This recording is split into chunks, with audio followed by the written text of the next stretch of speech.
রমজান মাস মহিমান্বিত মাস। এই সময়ে অনেকেই চান যে আপনার বাড়তি যে ওজনগুলো আছে সেগুলো আপনি ঝেড়ে ফেলবেন।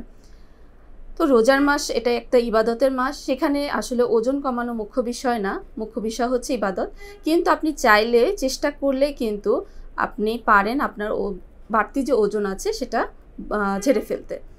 রমজান মাসে যদি বাড়তি ওজন ঝাড়তে চান তাহলে একটা ছোট্ট একটা ট্রিক্স যদি আপনি খাটিয়ে ফেলেন তাহলে কিন্তু আপনার ওজন দেখবেন 5 থেকে 10 কেজি কমে যেতে সময় লাগবে না। রমজান মাসে সাধারণত আমরা 3টা মিল খাই না। সাধারণত আমরা একটা দিনে 3টা পূর্ণাঙ্গ মিল নেই, 2টা ছোট ছোট স্ন্যাক্স দেই এবং সারাদিন অনেকেই আছে চা কফি খেতে থাকি। কিন্তু রমজান মাসে দেখা যায় এই বাড়তি খাবারগুলো খাওয়ার সময় থাকে না, যার কারণে আপনার কিন্তু এমনিতেই ওজন কমার কথা। তো সেই ক্ষেত্রে আমরা যদি চিন্তা করি রমজান মাসের কথা, তাহলে আমরা 2টো মিল নিব, একটা হচ্ছে ইফতারে এবং একটা হচ্ছে সেহরিতে। তারপরে যে সময়টুকু তো থাকবে সে সময় আমরা পানি দিয়ে আমাদের পেট ভর্তি করব এবং সাথে সাথে অল্প কিছু শুকনো খাবার রাখতে পারি বা সালাদ রাখতে পারি। তাহলে কিন্তু দেখা যাবে যে আমাদের রমজান মাসে ওজন কমানোটা কোনো চ্যালেঞ্জের বিষয় হবে না।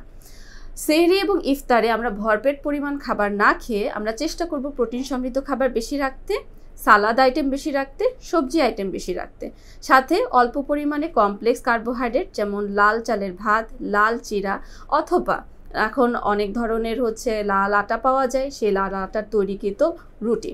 তাহলে দেখব যে আমরা যে পরিমাণ খাবার একটা দিনে খেতাম তার থেকে অটোমেটিকভাবে 500 ক্যালোরি কিন্তু কম আসে আমাদের ডেইলি যে ক্যালোরি চাহিদা রয়েছে তার থেকে।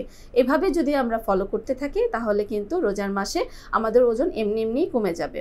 মাথায় রাখতে হবে ভাজা পোড়া জাতীয় খাবারগুলো আমরা খাবো না এবং টক জাতীয় খাবার একটু কম খাওয়ার চেষ্টা করব। সাথে সাথে রোজা খোলার পরে চিনি মিষ্টি জাতীয় যে পানীয়গুলো রয়েছে সেগুলো পরিহার করব। তাহলে আমরা রমজান মাসের যে কাঙ্ক্ষিত সাফল্য সেগুলো খুঁজে পাবো।